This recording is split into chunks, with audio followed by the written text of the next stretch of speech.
안녕하세요. 대한민국이 세계 최고 군사강국이 되기를 진심으로 바라고 있는 군사무기 전문 싱싱호돌이 채널입니다. 구독, 좋아요, 알림 설정을 부탁드리겠습니다. 대한민국에서 수출한 세계 최강 K2 흑표전차가 만점에 가까운 실사격을 수행해 K방산의 위력을 세계 만방에 보여주었습니다. 폴란드에 수출된 국산 K2 흑표전차가 현지에서 안제이 두다 폴란드 대통령 등이 참관한 가운데 처음으로 실사격을 하였습니다. 폴란드 육군은 대한민국에서 도입한 K2 흑표전차 4대를 동원해 24발을 발사, 전차의 실전 표적 사격 성능을 입증하였습니다. 이에 두다 대통령은 K2 전차가 최대 2.7km 떨어진 표적 등을 잇따라 명중시키자 큰 만족감을 표시한 것으로 알려졌습니다. 이에 대한 K2 흑표전차 실사격 후기에 대하여 자세한 소식을 전해드리겠습니다. 폴란드 정부는 지난달 31일 폴란드 동북부 오르디스 훈련장에서 K2 전차 실사격 훈련을 했다고 밝혔습니다. K2 전차의 실사격은 이번이 처음이며 폴란드군은 4대의 K2 전차를 투입하여 1.2km에서 2.7km에 떨어진 다양한 표적에 대해 대부분 명중시킨 것으로 전해졌습니다. 대한민국에서 시험장이 좁아 실사격하지 못했던 최대 사거리 2.7km 장거리 표적 명중시험에 성공하면서 한껏 성능에 고무되어 있습니다.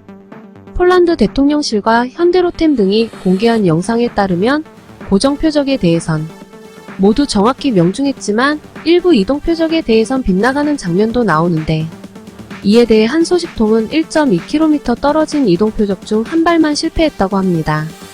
그러나 폴란드가 흑표 전차의 실전 사격 능력에서 최대 2.7km에서 이동하는 표적까지 모두 명중시키는 것을 보았을 때 단순히 폴란드 운영병들의 실수로 보이며 한국에선 시험이 불가능한 2.5km, 2.7km 장거리 표적 명중에 성공의 의미가 있었다고 찬사를 받았다고 전했습니다. 이번 사격에는 지난해 우리나라에서 6주간 교육을 받고 귀국한 폴란드군 요원들이 투입됐다고 합니다. 우리 군은 폴란드에서 한국으로 파견되어 기계화 학교에서 단 6주만을 교육받고도 23발을 다양한 조건에서 명중시키는 것을 보면서 폴란드 전차병들의 실력이 상당히 높은 것으로 분석하고 있습니다. 두다 대통령은 부총리 겸 국방장관과 함께 사격장을 찾아 지켜보았으며 특히 폴란드 전차병들은 험지를 빠르게 기동하면서 이동하는 표적을 정확히 맞췄다는 데 놀라고 있습니다. 여기에 K2 전차의 폴란드 전차병들은 흑표 전차에 적용된 유기압 편수장치 성능에 매우 놀라고 있습니다. 이는 기존 독일 레오파드 전차 전부가 토션빔으로 구성되어 울퉁불퉁한 야지에서 기동할 때 내부 인원들에게 주는 충격이 상당해 전차가 빠르게 기동하면서 내부에서 장전하는 것이 상당히 어렵다고 알려져 있습니다. 이에 비해 흑표 전차는 첨단 유기압식 현수장치 개량형을 적용해서 독립된 바퀴에서 전달되는 충격을 최대한 상쇄시켜주며 내부 요원들이 안정적으로 임무를 수행할 수 있도록 한 것에 더해서 자동 장전장치의 채용으로 전차장의 명령에 따라 버튼만 누르면 원하는 탄종이 포신에 꽂히기 때문에 빠르게 기동하면서도 이동하는 표적을 명중시키는 것에 충격을 받고 있습니다. 이에 폴란드 대통령도 흑표전차 사격시험에서 큰 위력을 발휘하자 빠른 현지 생산 사업 추진을 주문할 정도로 크게 만족하고 있습니다. 폴란드형 전차 개량 사업이 본격화될 것으로 알려지고 있는 것도 이번 사격시험이 큰 영향을 미치고 있는 것으로 알려지고 있습니다.